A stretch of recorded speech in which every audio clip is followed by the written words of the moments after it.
More skulls. Oh. Lots of skulls. Oh, here's two more. Hi! Hi!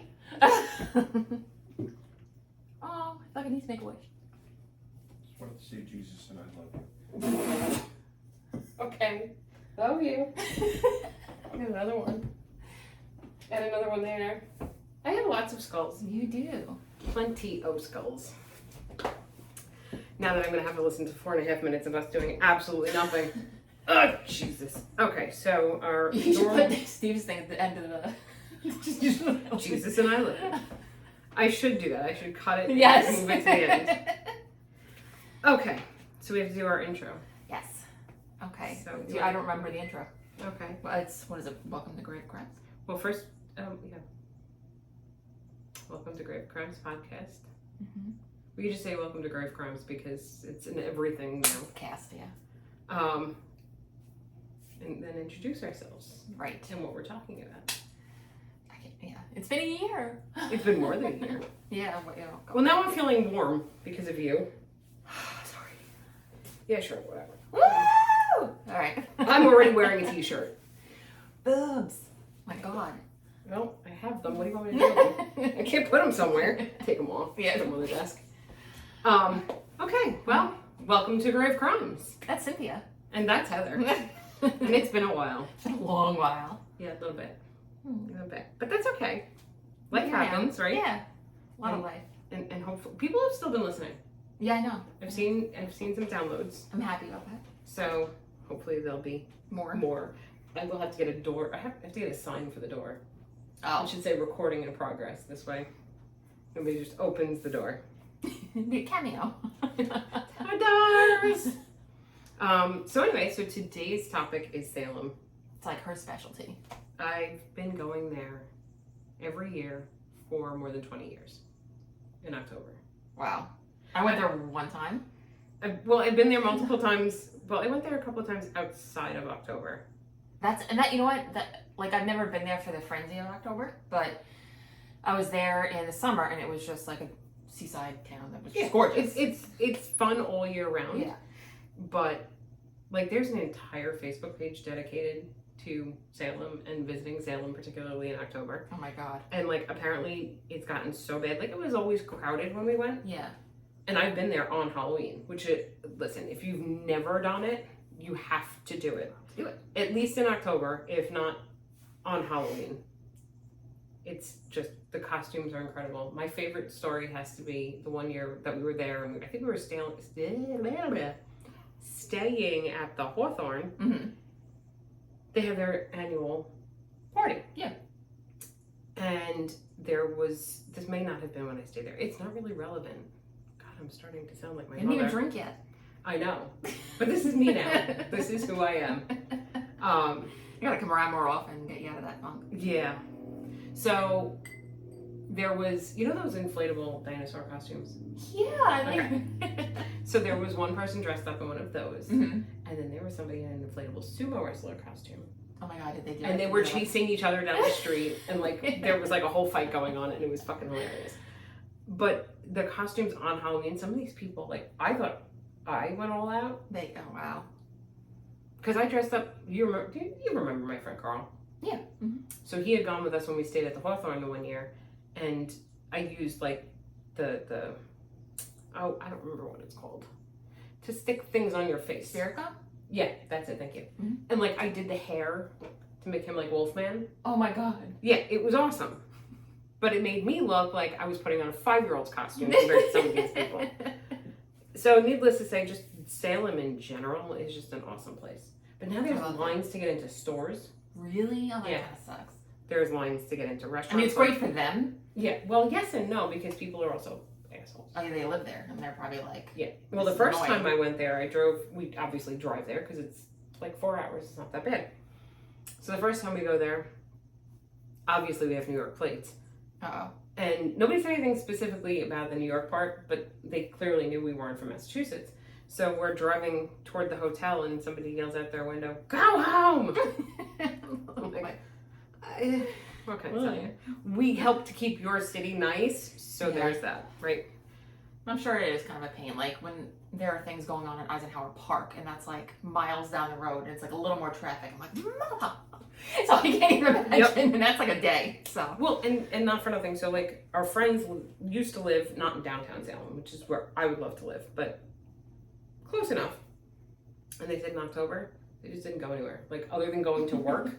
that was COVID it. all over again. Yeah. Because there's too many people and the traffic is ridiculous, and it's like, you know, single lanes in either direction. Mm-hmm. And now I feel their pain because Lindenhurst has become like apparently very popular. Yeah, and it's very crowded. Like the last couple times I drove down Wildwood, it was like a hot mess. So it's great. The one nice thing is that I'm walking distance to everything. So if we want to go somewhere, but if it's cold and it's raining, I don't want to walk. And then to drive into town, it takes me longer to get into town than it does to like eat at the restaurant. Yeah. So anyway, I've digressed completely here. I feel like this is going to be one of those episodes that there's just so much to talk about. And it's probably going to go off on like 7 million tangents as much as I don't want it to. It's okay. So I suppose we should start with... This? Yeah, that. Should we be honest about what has happened? Yeah. So I totally wanted to make a cocktail that she had sent me. And it has vodka, Midori, lemon, and lime. So all the green things. And except that I couldn't find any extra simple syrup.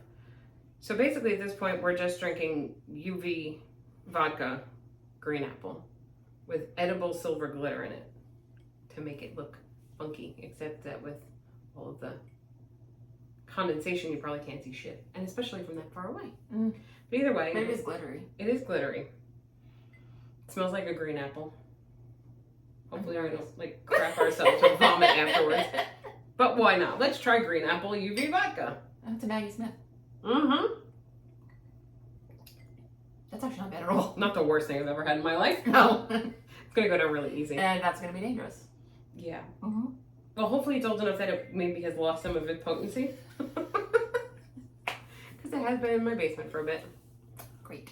Like I said, either we'll crap our pants or throw up or... Yeah. Be whatever. glittery though. Yes, we're gonna have glittery poo. I will not take pictures and share it with all of you, because that would just be really weird. I mean, unless you want me to. So there's that. I feel like we should also remind people of our website. Mm-hmm. No, not our website, because did we do a website? We have a website. Oh, that's right, we do have a website. Yeah. I can't remember what the hell we're doing. It's been anymore. that long, yeah. So that's gravecrimespodcast.com. .com. And like people could email us because, you know, maybe they miss us a lot, hopefully. Yeah, gravecrimespodcast@gmail.com. And we're on all of the socials. The socials. Whatever yeah. those are. Yeah. Just look for Grave Crimes Podcast, yeah. Yeah, that one. Where do we have our sounds? Oh, Apple Podcasts, Spotify, anywhere that you could listen to a podcast. See how out of it I am. This is what happens because I actually did go out on Friday for the first time in like 1,000 years with some friends. They had an 80s, 90s night at Mulcahy's. Oh, very nice. So the girl that does my nails, so we went out and I definitely drank. Oh. I was not that bad though. The next morning I felt like ass, but that's another story. It's okay. It's okay. It's alright, I'll survive. Maybe, hopefully. Well, clearly I did. Anywho, I have to organize myself because I have things that I want to talk about. Because I think one of the most interesting stories, not that this isn't interesting overall, but like the whole Giles Corey thing. Mm-hmm. And I found information on like where his whole death came from and why he did what he did. Okay. Because it's very specific. Okay. That's interesting. So he's my favorite dead person in Salem. That sounds so horrible. Right. So yeah, Salem Witch Trials. Yep. Year? Well, Like 1692, 1693. yeah. Well, so actually, if we look at witchcraft trials in general, These they were not go- the first ones. no, they were seen as early as the 14th century in Europe. Yeah, everything came here a little later. Yeah. Well, so did we, right? Yeah. So there's There you that. And I think it's important to also realize, like, Salem, what it is now, was not all of the area that it encompassed at the time. Yeah, there's a lot of stuff going on though in this whole area. Oh, well, yes.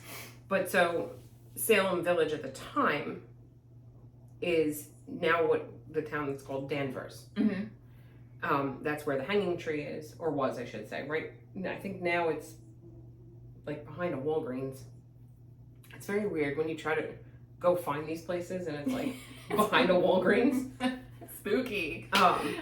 And then Salem Town was the current Salem, like the current downtown part. Yeah, I read it was like all confusing Yes. when I read it. I was like, It was a very large area. Obviously, at the time, they hadn't broken it up quite the way it is now.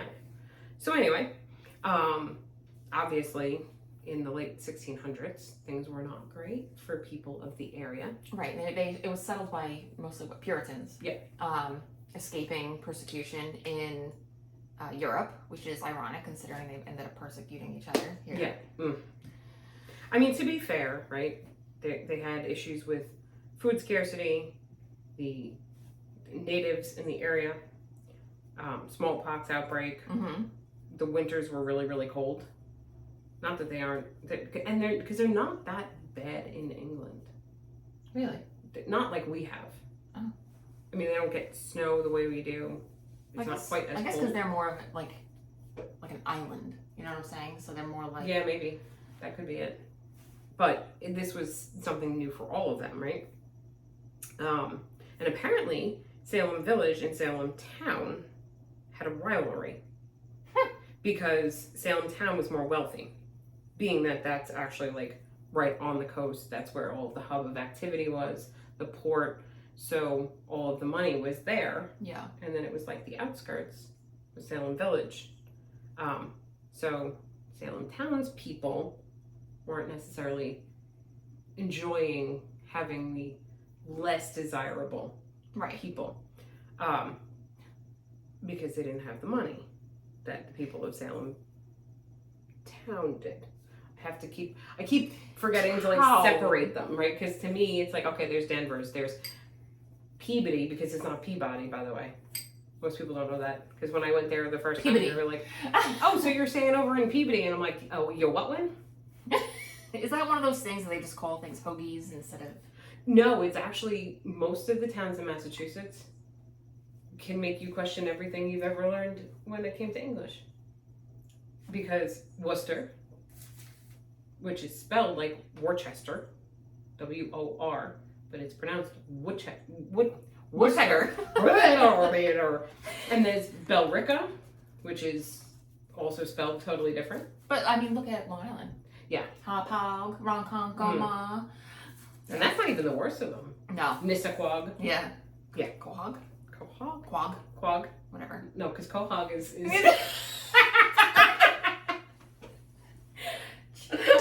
It's fine. Quahog. We're Quahog. Isn't that Massachusetts anyway? Rhode Island. Quahog, Rhode Island. And right now I can't even think of the show. Family Guy. That's it. Oh my god. Wow. Yeah, you know. Yeah. There was an extra U, I think, in the Quahog. Sure. I have no idea. Me You know what? either. Just pronounce anything the way you want. Exactly. Do whatever you want. Anywho, No rules. so there were. So obviously, we'll start off with an overall, right? So Salem Witch Trials was basically like people accused other people in the town of being witches and of not possession, but like bewitchment Yeah. or affliction of Spells the devil. and, Yeah. And they were all writing in, these people were writing in the devil's book and all this kind of stuff. But I think it's kind of important to know that generally what was happening was, and that's why the part about like the wealthy part of Salem Town versus Salem Village was important, because it was usually the wealthier families or people that were accusing like the not so. They were weaponizing Upstanding. their religion. Right. Yeah. But it's not even the religion, because it was any woman who lived alone but like had the means to take care of herself, right? Divorced. Yep. Probably people who had obviously like mental illness was not a thing then Yeah, it was a very speak. patriarchal society. Oh, yeah. So any woman that went against the norm was ripe for accusation. So this all started kind of in January 1692. And it was... Oh, so that's what I was going to say. I have found a list of accusers Okay. that there's at least 50. Just This accusers. This was mass hysteria. It was mass At its hysteria. best, yeah. And granted, some of those accusers accused the same people. So there are some very famous ones. But like the two primary accusers were Elizabeth Parris, who is the daughter of Samuel Parris. And for the life of me right now, I cannot remember. He was a judge or a magistrate or something. And I know I have this in my notes somewhere, but oh no, there it is in all of this paper. So there was Elizabeth Parris, who was 9 at the time, and Abigail Williams, who was Samuel Parris's niece. She was 11 or 12. They would have these fits and like contort their bodies, and they would be screaming. Sorry, he was a minister. I did have it. Oh, I knew was I looking wasn't at my notes. I'm like, that threw stupid. somewhere. Okay. So they were examined by a local doctor, William Griggs, and diagnosed with bewitchment. Since when have you, like, anyone has gone to the doctor and been like, you're bewitched? Well, I mean, then I guess. Yeah. But do you have anywhere in there about the theory of the, what is it, ergotoxosis? Yeah, with the bread and like the crap that they think. The rye contaminated with the fungus, making them hallucinate. Yeah. Which is very interesting. It is a very interesting theory. However, I think it was just mass bored hysteria. children. Yeah. Yeah, because the only thing that I found really to support that, I think, was they said one of the accusers threw herself in the fire, like a fire, to burn herself, and was like, oh, so-and-so did it. But, like, unless you're really mentally ill, or you're, like, hallucinating, I can't see anyone doing that. Well, some of the ages, I mean, some of the accusers were very, very young. I mean, because you have some that were 8 years old, and then you have others that were in their 40s. So that list is kind of all over the place. Like I said, there were so many of them. There's just like, Yeah. okay. And like we know 8 is young, but they were getting married at like 14, 12. That is true. But that doesn't change the fact that their brains are not fully developed. True. And so understanding that like throwing yourself into a fire is probably not a good idea. When you're trying to prove a point, children do things that are just, yeah. So here's the afflicted, right? So I printed out the list. This. I like that it's called afflicted. This.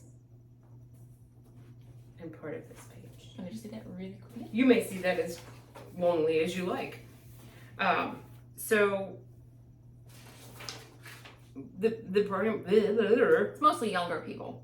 mostly. I mean, there are those at 40, Yeah, but even the 31, younger, there's still, okay. 33. Bray Wilkins was 81 years old. Well, we could just say that person was demented. But young compared for us, right? Would Yeah. be like the 7 or 8 year olds. Much to your point, they were getting married and working at much younger ages. But again, I still think that you can't, just because somebody can operate a plow doesn't make their brain developed enough to realize fully what they're doing, if that makes any sense. And it's also really interesting that the people that were accused were all older. Yes. Yeah. There were some young ones. 42. Yeah. This is actually kind of impressive that there were 81 and still alive Yeah. at that time. Yes, that's for sure. That's another reason to accuse them. You must be a witch. Yes, You're if you alive live that and you're long. 80. Oh, and then there were like if you have the devil's mark, right? So any kind of birthmarks. I'd be screwed. Look at me, freckles everywhere. Well, I think they were looking for something a little bit larger than that.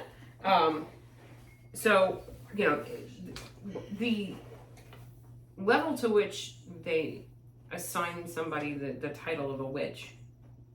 I said it quick. It was just so random, and it was just things that they knew they couldn't ever, like these tests that they couldn't ever pass, Yeah. right? You know, the whole holding them underwater. That's the thing. Like they weren't ever, okay, so I'm going to do this first. They were not burned at the stake. Not here. That was Europe. That was like probably in the 14th century. Yeah. But in Salem, they were not burned at the stake. They weren't, you know, tied to a pole and fire lit by their feet. None of that crap happened. Yeah. They were hanged. So the ways that they generally died, hanging for those that were found guilty. A lot of them died in prison. Mm-hmm. Some of them were pregnant. Some of these women were pregnant and had their babies in prison. But my favorite I know I mentioned it to you, Giles Corey, he was pressed to death. It sounds like the worst way to go. Yes. And it's interesting because like it's hard to find that's where my research and my Salem present brain Mm-hmm. kind of like I was trying to connect the dots because there's a lot of things that you don't necessarily find online. Yeah. The stories, or they're like not reputable sites. But I have plenty of stories from there. Anyway, so in Salem, when you hear the stories, they kind of start with these two girls and then this slave housekeeper, Tituba, Yes. who ironically was never hanged, was never convicted, was never like all of these other people that were accused. I mean, they set up the accused that they were going to die anyway. Yeah.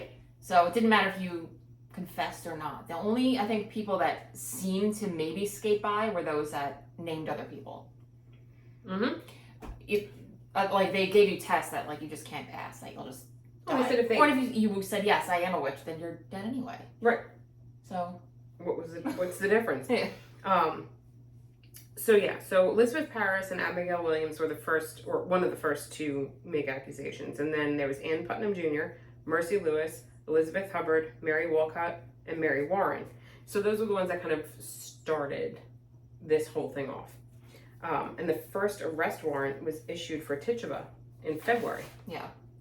And she was the housekeeper of the Parris family, which is why this all started that way. And of course, I think a lot of this, being that it started with her, because she was like an unknown entity, so to speak, right? You know, and she spoke to the kids, it said, about like spiritualism and spells, and because she was a different culture where that was like in the Caribbean, norm. And so they probably freaked them out and made her a prime target. Oh, absolutely. So, and so just to prove the point, right? So in February 1692, the arrest warrant was issued for Tituba. Sarah Good, who was a homeless beggar, right? Sarah Osborne, who was poor, and they were accused, obviously, by those girls that I mentioned previously. And like I said, you know, the first three women that were accused were looked down on because of their status in the community. yeah, they were like on the fringes of society. Right. Yeah. So, and there's so many names that you just hear over and over again if you've ever been there or you've studied any of the Salem Witchcraft Trials or any of that. They brought these accused women in front of Jonathan Corwin, who was uncle of the sheriff at the time, John Hathorne, the great-great-grandfather of Nathaniel Hawthorne, who, by the way, was born a Hathorne. He wrote The Crucible? Was he Yeah. that? Yeah, I like that book. It's a good book. And he wrote House of the Seven Gables. I don't know if no, did he write The Crucible? I don't know. Who wrote The Crucible? Hold on, I need to find out. Let me get on my other computer that is over here. Did you ask Alexa? Oh yeah, I could. Alexa, who wrote The Crucible? The Crucible, a play in 4 acts, was written by Arthur Miller. Arthur Miller. Okay. Alexa, stop. Well, I mean, it would make sense to think that. Yeah. Because, so, to that point, right, he was born Hathorne, Hathorne, Okay. changed his name to Hawthorne, Haw, right, Thorne, because he was so embarrassed and so repentant for what his family had done that he didn't want to be associated with them. So even though it wasn't that far off. It was just enough to make him different. Right. So he could separate himself. He wrote The House of the Seven Gables, and he also wrote The Scarlet Letter. That's what I was thinking of. I think a lot of the witchcraft part Yeah. kind of came out in The Scarlet Letter, Mhm. Yeah. right? So he didn't talk about it directly, but it was almost like there. Same themes. Yes, Yeah. exactly. And then, so remind me, because of the sheriffs, make me think about it, and I don't think I wrote it down, but like there's a whole theory about sheriffs in Salem because there is no sheriff That's right. in Salem I think you anymore. told me this. Yeah. I'm sure I did. So, of course, while these girls are now in court, they're continuing this whole charade of spasms and fits and the screaming and the carrying on. And I think I have it in my notes. I hope I do. Because I'm thinking of it now. I need to sit down and like when I do this stuff, I really need to put it in a better order for myself. Because one of the things that they used in the courts at that time was what they called spectral evidence. So just having these girls in court behaving the way they were was considered evidence of witchcraft. Right. Where today these girls would have been locked up and put on a cycle. Right. Because just because you behave a certain way doesn't mean that the person is guilty. It doesn't mean it's admitted to evidence. Yeah. So But their whole justice system was based on religion and yeah, so spiritual. that's in the whole Giles Corey thing that I have. They talk about like what was considered acceptable. Yeah. In terms of hearing it in court. So where was I? I've lost my place. About the spectral evidence. Ah, yes. So both Good and Osborne maintained their innocence, but in an effort to supposedly save herself by acting as an informant, Tituba pled guilty and claimed others were witches as well, in service of the devil against Puritans. But my thought process was that just payback on her part, right? Maybe. Like, you all treated me like shit. You're all trying to accuse me of something. So I'm going to... She really could have just tried to save herself. I mean, she had... Look at the life she probably led. Oh, yeah. Yeah, but you know what? If those other people had no chance, she probably felt like she even had less of a chance. Definitely. Given her... Yeah. Just her color. We'll start there, right? Yeah. Because in those times, that was not... You just... No. So... This hearing in court actually caused hysteria throughout Massachusetts. All of it. Yes. Yeah. Not just I did Salem. read that. I gotta organize my notes too. And then Martha Corey. So actually, that's kind of out of order too. So Rebecca Nurse was accused. That's another name that you hear very, very often. Martha Corey, who has an interesting story behind her. And apparently the daughter of Sarah Good, who was only like 4 years old at the time. So I don't know how that 4-year-old was doing that, but okay. And what's interesting about those people is that they were considered upstanding citizens. So that's when it kind of got out of control. I did read something that said, it could have been Rebecca Nurse, I'm not sure, I have to look, that this one woman basically would walk around and correct kids of the village. So if they were acting out, like, that's not right. So she's the target. Oh, yeah. Because she's a party pooper. Right. Well, and that's not your child, so you can't do that and all of this crap, right? So like we were saying, some of the accused confessed and named others in the hopes of sparing their own lives. And it also overwhelmed the justice system. So they didn't have places to put these people anymore. By the way, this is one of the reasons that they say separate church and state. Because of this actual problem. So now, if we fast forward a little bit to May of 1692, there was a newly appointed governor, William Phipps, and he ordered the establishment of a special court called Oyer to hear, and Terminer to decide, to rule over witchcraft cases, I should say. And this is always so funny because it's the Suffolk, which is the county that we're in, except that is not Massachusetts, obviously. Yeah, there's a couple Suffolks in this world. A few. Essex and Middlesex counties. Now, Judges Hathorne, Samuel Sewell, and William Stoughton were the ones that okay, it's not the vodka, it's just me, handed down the first conviction. And then this is where I have my notes on the whole spectral evidence. Cases were tried based on spectral evidence, which also included dreams and visions, because a lot of these people would claim that at night they would send a familiar, which a lot of times was a black cat. Give me a break. Poor cats. Yeah. But would send these visions to them in their dreams. So that goes back to paganism, by the way. It does. And it was a lot of that. They came to me in my dreams and had me sign the devil's book, and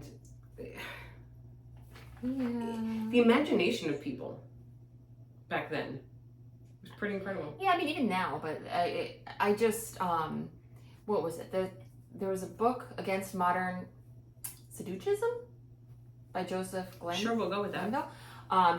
There was a book at the time that was like big, and that he had said to deny the existence of ghosts and the devil is to deny God. Which makes sense, I guess. Because if you're looking at the Bible and the Bible talks about demons and whatever, right. if you sit there and say, well, they're not real, then you can't say your God is real either. Because the Bible is supposed to be the truth. So he was basically saying if you deny this stuff exists, you're denying God. So maybe they kind of felt like they were doing the will of God by pointing out all this stuff. It was a big book at the time. Interesting. I'm gonna have to check that out. The more you know. The more you know. So Bridget Bishop was the first person convicted on June 2nd, 1692. She was hanged 8 days later in Salem town, and that area would later be called Gallows Hill for obvious reasons. 26 people in all would die due to the hysteria, and like I said, some of that was hangings, and then some of them died in prison. So, like, just to give you an idea, like you were saying about the age, Bridget Bishop was June 10th. She was 60. Rebecca Nurse was July 19th. And that's the other thing, like, it kind of, like, jumps, right? So you have 4 people hanged on July 19th, ages 71, 65, and 57. 2 of them were 71, just so you know I can actually count. Then... July 29th, there was one, which was Sarah Good. She was 39. The Reverend George Burroughs, which is, again, why it became very interesting in the fact that some people were... Well, I think it got completely out of control. It really did. He was 42 years old. He was hanged on August 19th along with George Jacob Sr., who was 83. Kudos. Martha Carrier, who was 49. John Proctor, 59. And John Willard, who was 35. Martha Corey, who we're going to come back to. This was September 22nd. And there were 1, 2, 3, 4, 5, 6, 7, 8. So it was the last 8 hangings were on September 22nd. Martha Corey, Mary Easty, Mary Parker, Alice Parker, Ann Putiator. Sorry, that was just, that was a name. Wilmot Rudd, Margaret Scott, and Samuel Wardwell Sr. So, yeah, I mean, those ages were quite high as well. 77, there was, Wilmot Rudd was elderly, but they didn't know his exact age. 49 years old, 70, 55, 58, 70, yeah, so the ages definitely ranged. Died in prison, Ann Foster, Sarah Osborne, Lydia Dustin, Roger Toothaker, and Mercy Good, who was an infant at the time, probably because born in prison is not exactly the best place for anyone. The infants barely had a chance back then anyway. Exactly. And what I found interesting, like I said, was that, I have to see, I know was she pardoned? Please hold while I double check this. I didn't, and I also discovered recently there was another person that was murdered or pressed to death. Well, I mean, it is murdered in a sense. Where is she? Where is Tituba? There she is. She pled guilty and was pardoned. Interesting. So I don't understand that. Well, they needed her. I guess. They needed her for her job, I guess. This is true. There was a lot of like political stuff at work too. There was, and it was such a disaster in terms of, well, obviously loss of life, and the whole situation was horrible. But in theory, this whole thing took place like that. Like, it was really fast. Yeah, it was like a year or something. I don't even think it was that much. But when you look at, like, there were very few people that were actually released from prison because they either died there, were hanged, died in prison. You had Ann Foster, Sarah Osborne, Lydia Dustin. I said that already, didn't I? I did. Mm-hmm. Well, just smack me. God. Yeah, so it was just all over the place, and somebody finally stepped in and was like, okay, you can't. Well, there were a few. I know one person recused themselves. Yeah, they recused themselves because they're like, this is insanity. Yeah, well, they started to realize that they couldn't keep doing this. Yeah, and I had, just a side note, I had read that 78% of accused were women because women were inherently sinful. Ah, yes. A few times a day, Puritan women were said to have to thwart the devil from taking over. How many times do you thwart? I don't generally thwart. I stay. Give in, man. Whatever. I give up on so many things. So it was, and this is a name I feel like I had heard even prior to, or like in other contexts, Cotton Mather. Yeah.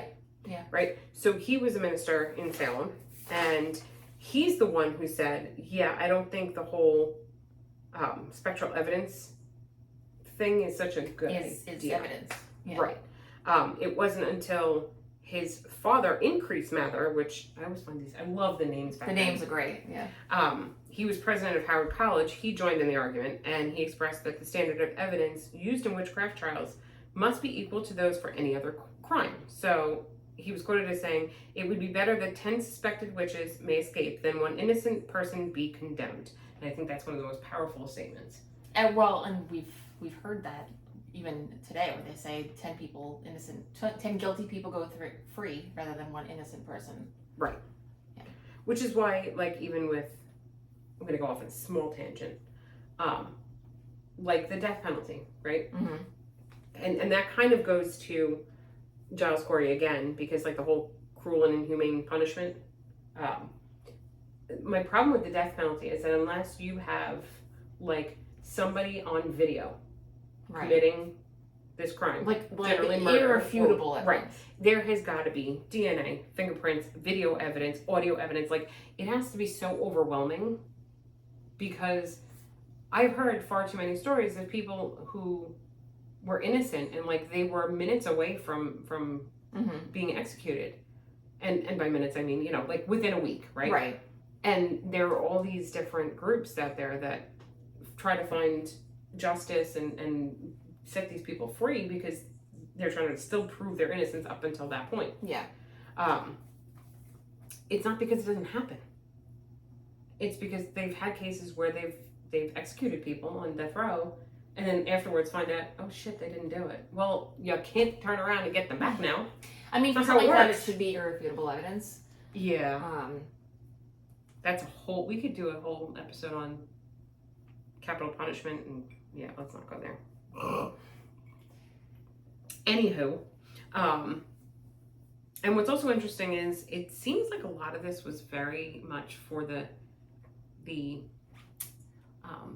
like the show value to some extent. Like once it got going, it was almost like they couldn't stop it. Like theatrical? Because, yes, it was very theatrical, and it was also very much like, if we back down now, even if we want to, right? We don't believe in this crap. You gotta anymore, follow through. Yeah, we can't back down now, because then it makes it look like the whole thing was BS, which it probably was. Yeah, but then public support started to dwindle.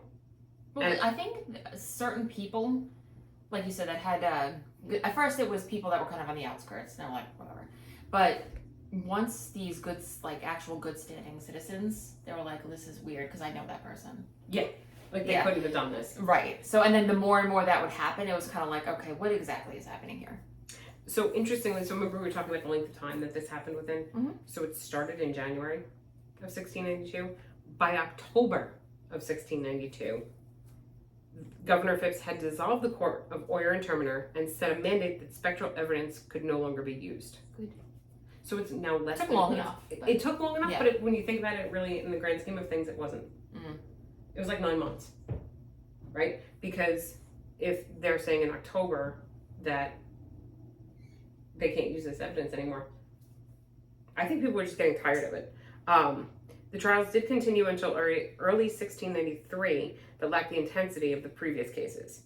By May of 1693, Governor Phipps had pardoned and released those remaining in prison on charges of witchcraft. So this is just kind of like a quick timeline. January 1697, Massachusetts General Court declares day of fasting for Salem tragedies. Okay, that'll fix it. Yeah. Don't eat for the day. And then later that year, I think it was that year, that I'm not exactly sure, I just have trials later deemed unlawful again. How is that helpful? No. The leading justice during the trial, Samuel Sewell, publicly apologizes. Lots of good that does. Yeah. The Massachusetts colony passes legislation restoring the good names of those murdered and provided financial restitution to heirs in 1711. 22 victims were exonerated by name. In 1957, 250 years later, state of Massachusetts formally apologizes for events of 1692. Oh, sorry, guys. In 2022, Elizabeth Johnson Jr. is the last accused and sentenced witch to be formally exonerated. She had been sentenced to death but granted a reprieve. Within 10 months, 28 people were accused, tried, sentenced, and murdered. Within 10 months. That's just nuts. Yeah. And it's tough because it's like, I'd like to get into each and every... Yeah. Just can't. Just can't. But for me, like I told you, my favorite is Giles. And I shouldn't say, I don't know if I want to say favorite. That's not, feels like it's the wrong phraseology, so to speak. The most interesting one to you? Yeah, because... I know that, who is it? Because he wasn't hanged, which makes it interesting. Right, But I just remember reading about that being like... It wasn't like he was in the firing squad either. It's the way he was murdered, because we're going to just call it what it is. That was murder. That's, someone's... Oh, Elizabeth Proctor. When her husband spoke out in defense, then he was accused. Of course he was. Yeah. So, okay. So the one that I love to talk about is Giles Corey. I'm going to move this giant list over here because I don't need that right now. So if you don't know the story of Giles Corey, he was pressed to death. Now, if you Don't know what pressed to death is? Yeah. Well, there's that too. So if you research him specifically, I didn't want to go too much down certain rabbit holes, but I liked this kind of summary of how they got to even that type of punishment. Yeah.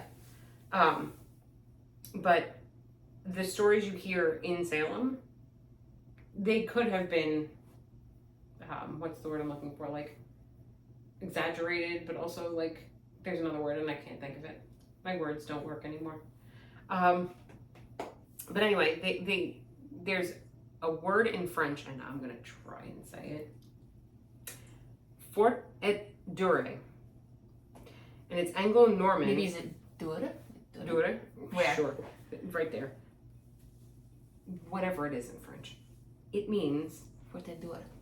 a long and hard punishment. Okay. I mean, that could... So my brain... We're going to leave that alone. I did read this, but in context now, reading it out loud. Might not be the worst punishment. Guess that depends on who you are and the circumstances. Anywho, so they're saying that the history of that type of punishment could extend as far back as the 13th century, and coercing the accused to enter a plea appears, for example, in the 1275 First Statute of Westminster. And it states that notorious felons which openly be of evil name and will not put themselves in inquests of felonies that men shall charge them with before the justices of the king's suit shall have strong and hard imprisonment of Jesus as they... What? as they which refused to stand to the common law of the land. So is this basically saying that these people were punished because they denied what they did? Well, no, they didn't enter any plea at all, right? That is what I read. I can't read anymore. Because coercing the accused to enter a plea. Any plea. Guilty or not guilty. Yeah. Right? So, okay. So they were basically not even engaging. Right. Because they were just like, this is ridiculous. Right, they would just stay quiet. Yeah. Now, this is important in Salem for a specific reason, but we'll get to that. So then it was that the court could apply coercive pressure to force certain accused notorious felons into accepting the court's jurisdiction. So it was like a force, specifically That seems they were legal. kind of Yeah. exactly. They don't know exactly when the whole pressed to death or being pressed under heavy weights actually started.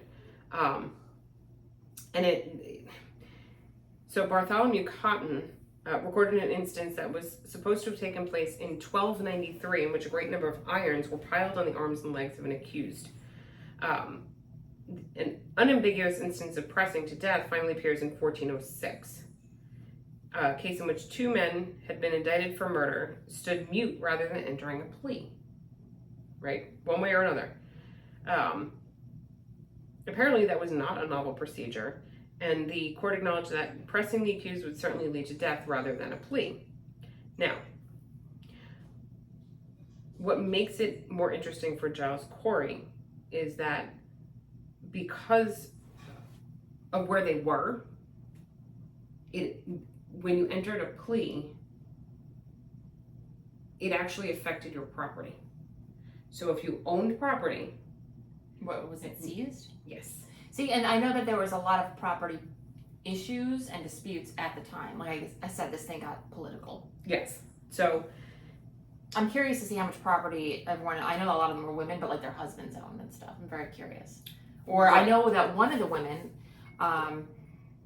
she was trying to get a hold of, or like her son's, he might not have dowries, like his inheritance, because her husband was dead. So she wanted to control it until he came, I guess, of age or whatever. So that's interesting. Because yeah. And a lot of this had to do with that. So everything goes back to money. It started with the crazy, undesirable women of the town, and then it went to how can we use this to gain more land? Yeah. Right? So this is important. In England, following an act of King Edward II from 1324, and until the late 19th century, conviction of a felony resulted in the forfeiture of all one's property.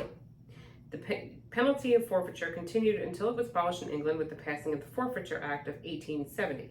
For much of that time, the threat of forfeiture created a significant motive to avoid submitting oneself to the judgment of the court. Even the prospect of death by pressing could be preferable to leaving one's widow and children without means. I can see that. Now, bringing that to Giles Corey, he owned land, which was deeded to his sons-in-law, William Cleves and John Moulton, while he was in prison.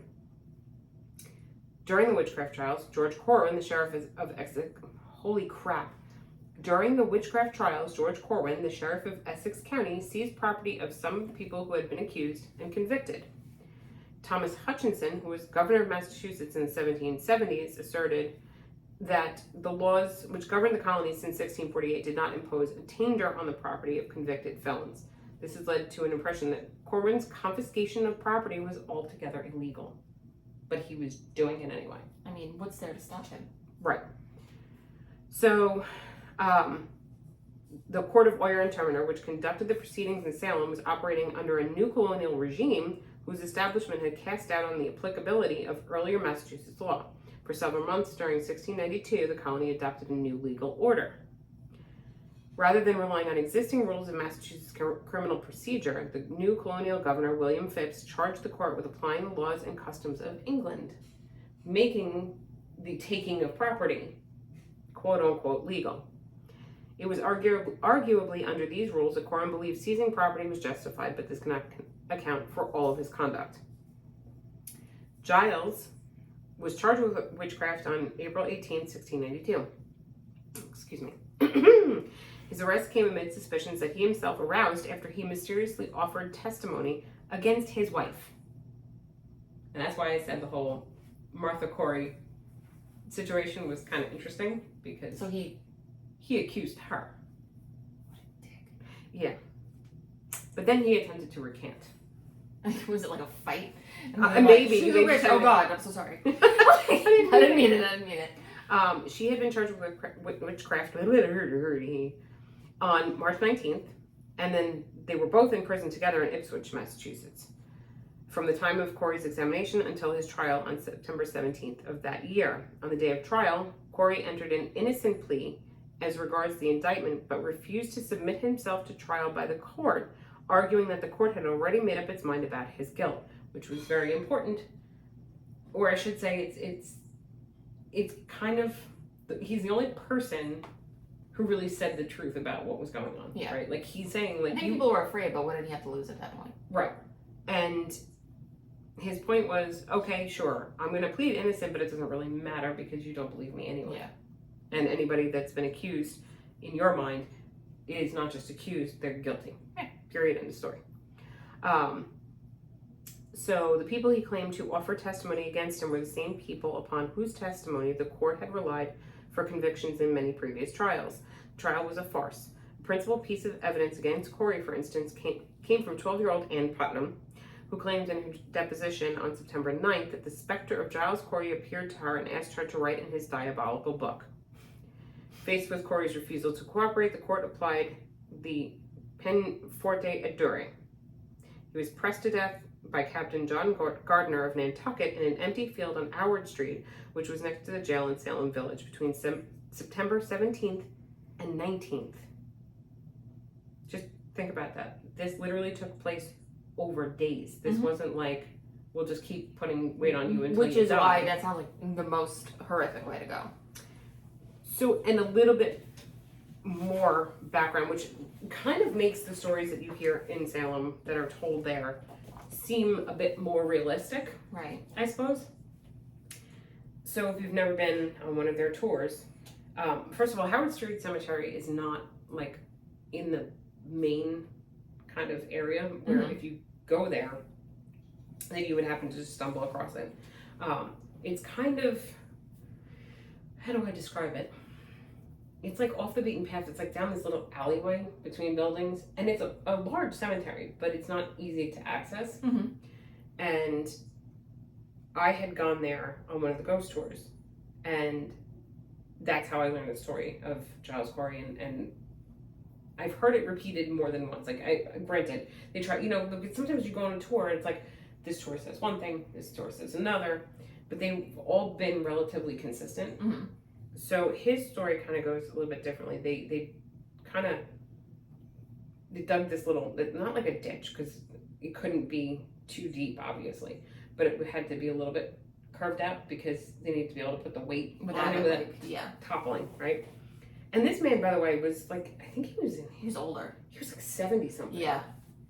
How old was he? Hold on. It's important because An older dude. it matters to the fact that he endured this for theoretically 3 days, right?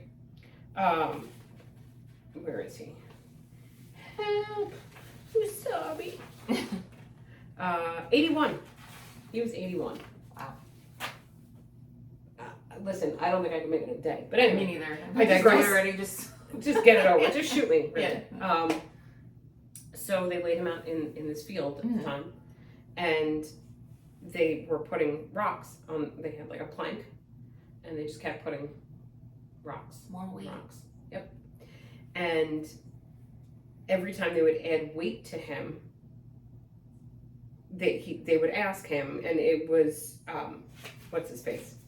I said the name. There's so many names.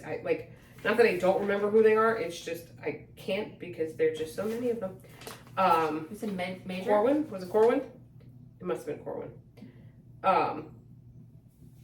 Would stand there, and when they would add the weight, they would ask him to enter a plea, because as soon as he did, That land gone. Right. Gone. And because even though he had gone to court and the whole thing, like, they wanted him to plead guilty. They Right. wanted him to say he was guilty. Because if he did, then they could take his land. That was like his, like, fuck you. Right. Yeah. So they would put weight on him, and Corwin would ask him, how do you plead? And he would not answer. He would just say more weight. To the point where at the end, like, his tongue was sticking out of his mouth. So he couldn't respond, and apparently Corwin had like a cane or a walking stick or whatever, and like jammed his tongue back in his mouth and asked him again, how do you plead? Like, it was that kind of barbaric behavior. Yeah. That apparently they thought was completely okay. What was the point of having a court of Oyer and Terminer if really it didn't do anything? Yeah. To make it appear that they were trying to do this. Right. Way. Yeah. You know, like he said, if you were accused, in everyone's mind, you were guilty. Yeah. Which is, he knew that. And look, I'm not happy he, like, accused his wife. But that was a real badass way to go. Yeah. Just be like, nah, more weight. Well, because ultimately he did not want, like we said, he didn't want his kids to lose their property. Yeah, he knew he was dead. Exactly. Yeah. 81. First of all, 81 years old. There's not much you got left at that point. Yeah. At that time in our history, right? Yeah. The fact that he had made it to that age Kind of shocking. was pretty amazing. Yeah. But just you hear these stories, even in terms of like where they were imprisoned. These people, and they were cells where they couldn't even stand up. You know, they were basically forced to be in like a squat position. Yeah. At all times. And they had more than one person in there.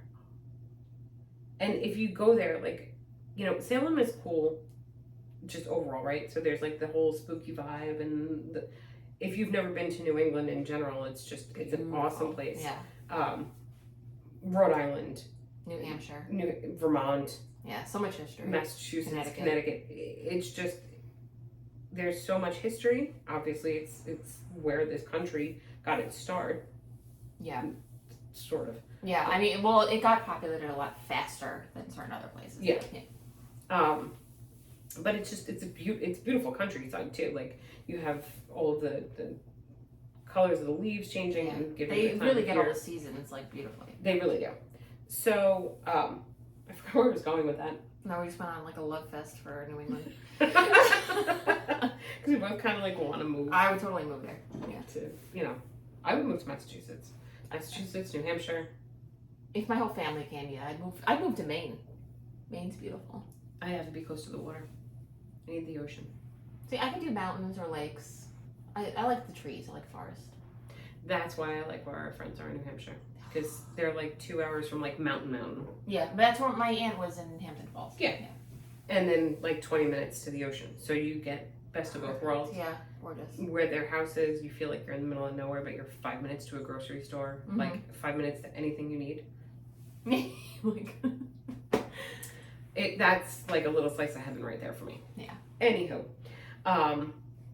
what was I saying before all of I that? don't know, what's this podcast? What are you doing? We're just pitching New England living. Yeah, Giles Corey and... Yeah. But like, oh, I know what I was gonna say. If you go there, enjoy the spookiness, enjoy the ghost stories, enjoy all of that. But I feel like it's important to also appreciate and have some reverence for the people that actually did die because of this. Not just make it into kitschy. Yeah. Sort of, yeah. Because the fact of the matter is, these poor people were scared. Like, they out of nowhere, they started being accused of things that they didn't do. And there were these tests. I mean, we started to talk about that before. Like, one of them was to put women underwater, or put the person underwater. Yeah, do they float? Or do they drown? Like, do they drown? If Well, if they drown, they're innocent. Well, yeah, exactly. I mean, that's got to thanks. be the stupidest thing I've ever heard in my life. Well, thanks for that, yeah. And they literally would strip them naked Mhm. and look for birthmarks. Not just straight up freckles, like birthmarks, but still, I mean, who doesn't have one? Right. Yeah. And especially as you age, right? If you have older people, you get liver spots, you get... They didn't have sunblock back Right. So, you know, it was like, it was intentionally done in such a way that they made tests that they knew these people couldn't pass. Yeah. And it was almost like, think of the kid that may have bullied you in school, right? If you could come up with like 5 tests that you knew that they couldn't pass, and so they would be convicted of a crime just because you didn't like them. Yeah. Or just because they had done you some kind of wrong. Yeah. Or the other way, I should say, the bully, you know. I mean, this unfortunately was not like something that only happened here. And I don't just mean the witch trials. I mean like the unfair skew of the justice system. This happened all over Western civilization for It's still happening. Yeah, but I mean more so now. There's at least sometimes an illusion of balance. Right. Whereas back then, I mean, anyone, Joe Schmo walking in could be like, okay, good luck with that one. You know, Yeah. it's just. And the more money you had, which again also hasn't changed much. Yeah, no, and I think part of the reason it was like the kibosh was put on it was because people started to see, well, this could happen to me just as easy as it's happening to everyone else. Right. And you know, especially to the point of like the bully reference that I made. What if one rich person had a beef with another rich person, and that other rich person said he is a witch? Oh, well, then I guess you're in the same boat as everyone else. So if you don't want it done to you, don't do it to other people. Mm-hmm. Yeah. You know, and it's funny because, like, I've always had that, like, I had this mentality of if somebody is accusing you of something, the likelihood is the reason they're accusing you is because it's what they do. Right. Right? Because, so if somebody accuses you of being, like, you're a liar, or you're this, or you're that, eventually, if you hang out with them long enough, you'll come to find out that that person And that's why is they're all so of those suspicious things. of everyone else. Yeah. Right. Because I believe that, you know, as humans, we look at it and go, okay, if I'm a good person and I would never hurt someone else this way, I assume they wouldn't do it to me. And that's why good people tend to get hurt more often. Yeah. Is because they just assume that the people around them are good and nice. Mm-hmm. Evil people assume everyone else is evil. Yes, just like them. So, yeah. So I think that's kind of where some of this comes from too, is that, you know, if somebody that was wealthy or somebody that was well off would steal land from someone else or find a way to get land, they're looking at everyone else with that same suspicion of, when is it going to be this person or that person that's going to come and try to take my shit? Yeah, exactly. And they just wanted to get the jump on them, so they didn't have to worry about it, right? But yeah, we can go off on like a 7,000 different tangent with that too. So, and then we haven't even touched on the hauntings. The question is, do we want to do the hauntings this time, or do we want to save it for another episode? Whatever you want. I'm just looking at our clock. Yeah, we can save it. I mean, we've got an hour already. Yeah. We're over an hour. Although I can't know exactly how much banter we did before we actually got started. I think it was like 5 minutes. We're still at an hour, so I feel like maybe it might not be a bad idea. Okay. We'll make this a 2-parter and get it done for Halloween. How does that sound? I don't think, if that makes noise, we got a problem. Of the glitter. We need a magic 8-ball. Yeah. It sounds like, yeah. I think that might be a good idea. Yeah. You good with that? I am. Then maybe I can get a drink that, like, I actually have all of the parts to. Yeah. I mean, This is honestly, good, it's not bad. And I do think it, like, the strength went down from being in your basement. Not like crazy, but like, yeah. The strength went down from that, and also That giant giant ice ice, cube. was it? Yeah. Yeah, the ice cube was like about the size of the glass. It probably looked like we had a lot in there, but it was really the ice cube most of the time. So, Most of it. yeah, most of it. And So glitter. Yeah, which is now all on the bottom of my list. On the bottom of yours too. Probably, right? Yeah. Oh, that's gonna be fun washing this later. I think that might be a good idea because we haven't done one of these in a while. And I'd be lying if I said I had absolutely no idea what we're gonna do after this anyway. So if we want to stay on track here. So it's been so long that I actually texted her and was like, we have to do this episode. And she's like, we did that already. That's how long it's been. Yeah, and we had a couple of ideas, like, of kind of changing tack a little bit. Not entirely. I already forgot what those ideas were. It might be in our little chat. Yeah. Yeah, so, I mean, listen, I'm okay with whatever. Yeah, me too. I just like talking about crime. Crime is actually, I mean, I like the paranormal too. Crime's great. So do you have paranormal experiences there? A few? I do. All right, good. Because I mean, Well, I have photos. I don't have like evidence. I have one, but that's really it. The rest is like just feeling things, but it was really mostly like one actual experience for me. Yeah, I mean, actually, I think that's a lie. I don't know that I actually had my own personal experience. I did get photos, Mhm. which I kind of lump into that same. I think a lot of it also is because if you go in October, which is primarily when I've been, there is so much going on. Yeah. You know, if somebody bumps into you, it's like you turn around, there's nobody there, but there could have been 2 seconds ago because there's just Dinosaur so many. costume. Yeah, there's so many people. I will say the one thing, and this is not necessarily paranormal, it's more if you believe in past lives, I suppose. The first time I ever went there, so I couldn't really know exactly how far outside of town. You have to excuse me, I don't know why I'm yawning. Holy crap. Should we save this? What, my story? Yeah, past lives and stuff. We could, because Let's save it's just remind me, I gotta write this down. Right here. Yeah, I'm gonna write it down now. Because if I don't write it down, I repeat myself a lot now, I think. Either it's A, because I can't remember shit, or B, because I want to make sure I remember it for later, and if I repeat it often enough, even if I don't remember it, someone else will. Let's see, okay. I have to write this down, and I have to remember not to be entirely quiet. Because even though we're doing a video, sometimes people only listen, and then there ends up being a whole lot of dead air. Yeah, so besides Salem, we don't have any other things lined up at the moment, do we? No, but we need to. I know we discussed stuff. Like, there was things I texted you or you texted me. And We had a spreadsheet. which go we back still to that. have, yes. So there should be stuff in there. Or if anyone has any suggestions. Yeah, nobody ever emails us. I have not gotten one freaking email, No. nothing. Friends have said to me you should do this, and then I should probably write them down, and I just didn't. Someone did ask me when we're doing Europe. Oh. I knew we were going to try and go like around the 50 states. Yeah, that's what we were trying to do, but it's very hard to find anything. It's hard to find things, and it's hard to find time. So, I mean, we could just hop over the boat. Yeah, we could.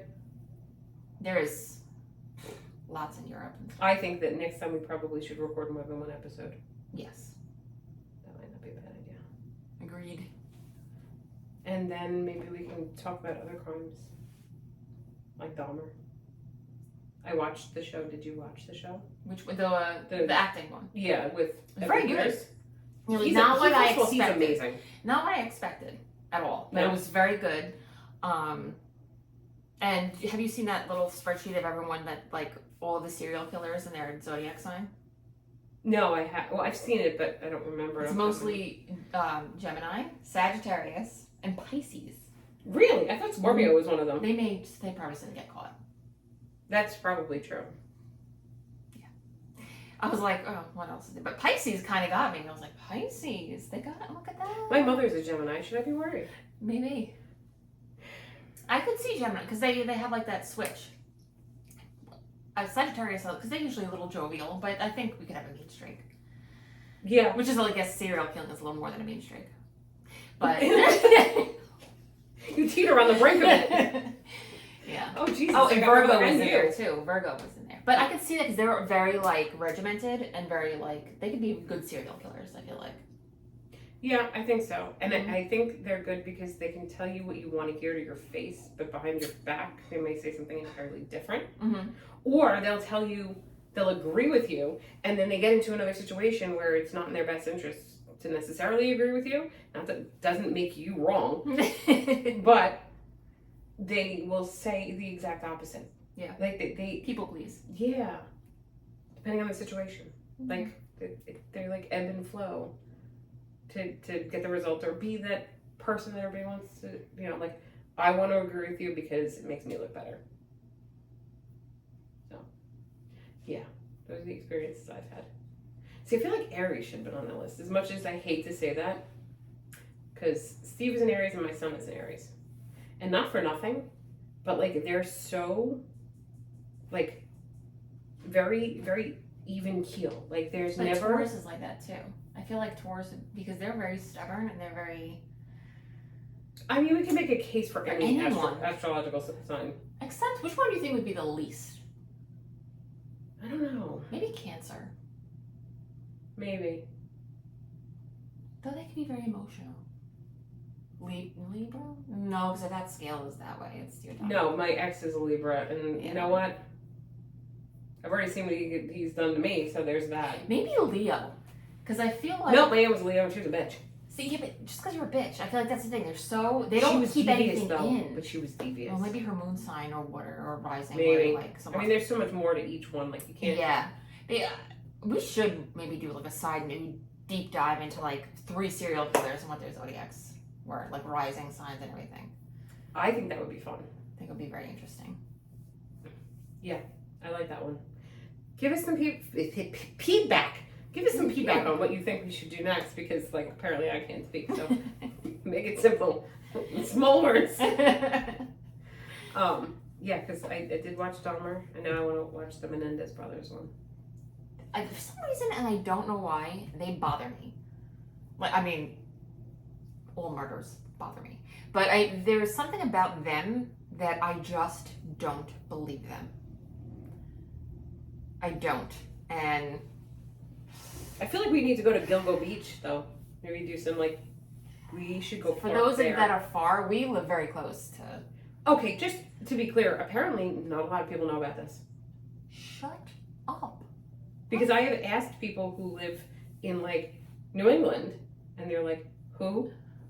Interesting. Well, there is a Netflix special, isn't there? Is it Netflix or is it Peacock or something? There's a special on the Gilgo murders. I'm not sure which one it's on, but I haven't even, I want to watch that, though. It's very I interesting. know there's other podcasts Yeah, we should, I mean, technically, I guess there's no hauntings yet, or that we know. I mean, that we know of, but it's... well, we wouldn't be able to get into his house, so there's that. Right. And then we don't know necessarily where they were all killed.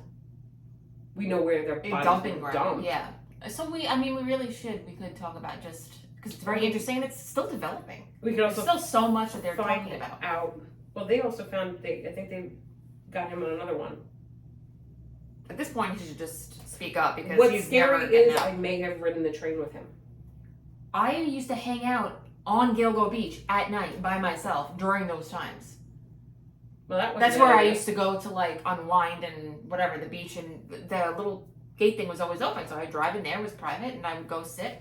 And then they're like, did you hear some bodies were found in Gilgo? And I was like, oh, that's weird. Like, why would people go swimming? And I didn't even like, and then they're like, no, it's like a serial killer. And I was like, huh. Okay, Well, that's at least weird. It's nice to know that they weren't killed there. Yeah. But you may have inadvertently witnessed a body dump. Yeah. I think about it all the time. Like, I'm like, Yeah, think about it's how many so bodies, though, crazy. could be, like, you know those little grassy areas on the highway? In between? Yeah, I always think, anytime I see like a garbage bag, number one, think you lazy mother effer, you can throw that out. And the other thing I was like, what is a body? You know, my first thought is it could be a body, or it's not big enough to be a body. Yeah, it could be pieces of a body. It could be. And then, have you seen the new littering signs around? No. Oh my god, they're awesome. It says, why are you littering? And it's like something like, I'm lazy, my mother still picks up after me, I don't care about the environment, all of the above. And I'm like, I think these are great. I really like those. We've totally gone off subject. We have. But I definitely think maybe we should go to Gilgo. We won't be able to record there because it'll be too windy. Unless we sit in the car. Sit in the car with the windows open, but in an angle that we won't have that problem. Yeah. And I think if something wants to come through bad enough, Oh yeah, we'd have the little thing in a thing. Which I don't remember anymore because it's been a while. I wonder if we could hook one of these. Drums? No, not the drums. Is anyone here? One of these things, microphones. This. Oh, that. I was looking that way. Like a good one. Up Yeah. to the phone. But you know what? The Or audio recorders are really good too. They really are. Yeah. So we'll have to try that. All right, we're gonna go have coffee. Yeah, coffee. I And, smell it like I smell like French vanilla or something. Well, I have my coffee. That's my coffee wax. That's what I'm smelling. Like, Yep. But there is fresh, well, sort of fresh now. brewed coffee in the kitchen. Perfect. We're gonna go have some of that. And yeah, so again, check us out on the interwebs, socials, grave crimes, everything, Insta. Try and get us on the Ouija board. Yeah, right. Yeah. That's what we should have. We need props for every episode. Yeah. We should have a new one next time. Yes. Next time maybe I'll wear, because it's the haunting one, I'll wear all my, I'll be blinged out in all my Halloween, And just don't say anything. Just sit there normal. my completely, Do you know who Miss Rachel is? I've heard. I'm gonna be here for Halloween. Oh, Jesus. That's what happens when you have children. Yeah. My son's gonna be Oogie Boogie Man. Aw. Yeah, and he's so cute. He has like a little. I'll just show you. It's That's adorable. awesome. And his little spider at the end. Aw. Yeah. All right. So we will see you next time. Yes. Yeah. So email us. Maybe message us on Instagram. Yeah. Do all the things. Leave comments. Yeah. Say hello. All those things. And yeah. Until next time. Goodbye. Bye bye. Goodbye. Oh. Crazy lady. What? Alexa.